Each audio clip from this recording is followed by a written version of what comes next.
this really comes into a little bit about what we call the gray area.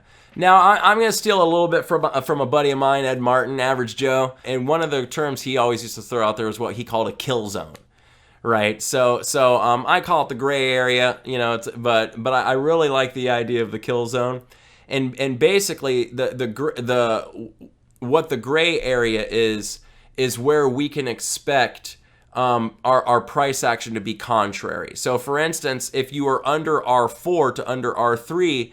You don't want to be longing in those areas because those are areas, like we covered before, where we're more likely to sell or buy. So, and this comes into distributions and accumulations. For anyone in here who hasn't had the opportunity, I highly recommend reading Wyckoff theory. Okay, Wyckoff theory is a big concept. You can also read Anna Cooling's Complete Guide to Volume and Price Analysis. Really good Wyckoff section in there as well. Actually, I believe she just released a new copy of her book with updated. Yep, Richard Wyckoff. If you Amazon Google Wyckoff theory, there's a book titled Wyckoff theory. Check that out, and they talk a lot about accumulations and warehousing and market making movement, but most specifically accumulations and distributions. Right, when the stock gets into selling areas, it starts to do what they call a distribution, right? Which means you're going to encounter significantly more selling volume than buying volume, which means the stock will waterfall and then take a long time to move up, and then waterfall and then take a long time to move up. It looks kind of like this, right? The price will go like this, go like this, go like this, go like this, and then go wow, and then go like this, and then chops around for a little bit. And it takes a long time, and then wow, it falls off again really fast, right? This is a distribution. The reverse of that, hey, thanks, Mike. The reverse of that is what we would consider to be an accumulation, right? An accumulation pattern: stair step down, elevator up, right? You're constantly going to work against buyers, so you don't want to short when you're in that range. So you can look at it as this way. Right? If you're near the top of the previous candle, you basically don't want to trade a breakout until it's broken out. Right? So if you're starting to trade long and you're in this region, you're going to encounter a lot of washouts. If you're trying to short into this region, you're going to encounter a lot of squeezes. Right? So you're going to be out of position. This is why the where is so important. Right? If you want a trade that you're going to get into and you're not going to get tested a lot, and you're going to be able to get a nice move and hit those 4R, 5R, and 8R targets, the only way you can do that is if you're going short right here, right? So that you can get the big move. You got to know exactly where you want to get out so you know exactly where you can get in.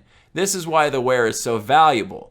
Right? It doesn't matter how good you are at reading anything if you don't know where you want to take that trade from so that you can get the proper risk versus reward.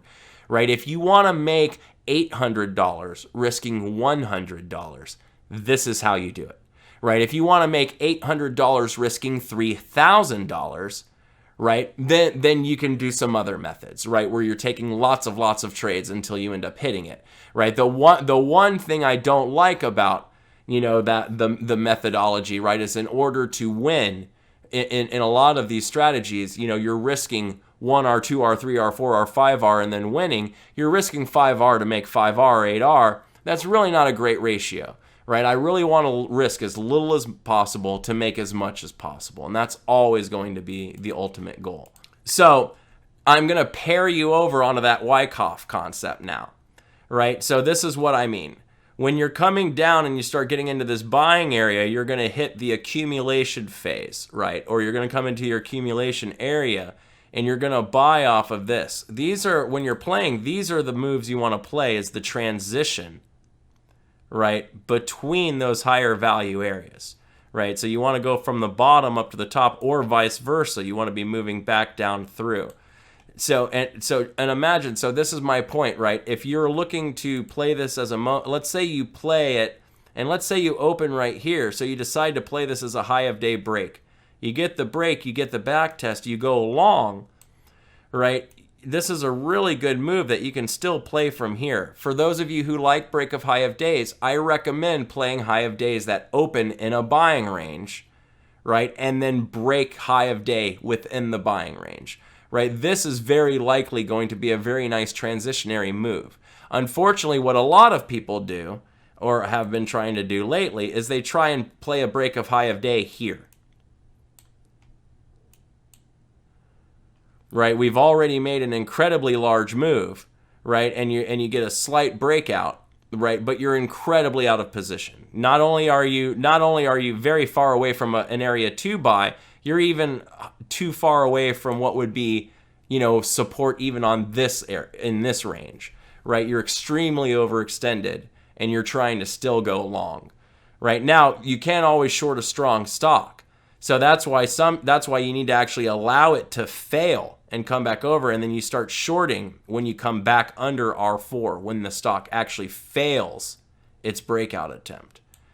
Right? So you got to be really careful with those. But this is why, if you're going to do those, this is a really good spot to try and take those from. Hello, Market Alchemists, and thank you for watching this video. We hope you enjoyed it. Please make sure to watch the next episode, and before doing so, like and subscribe.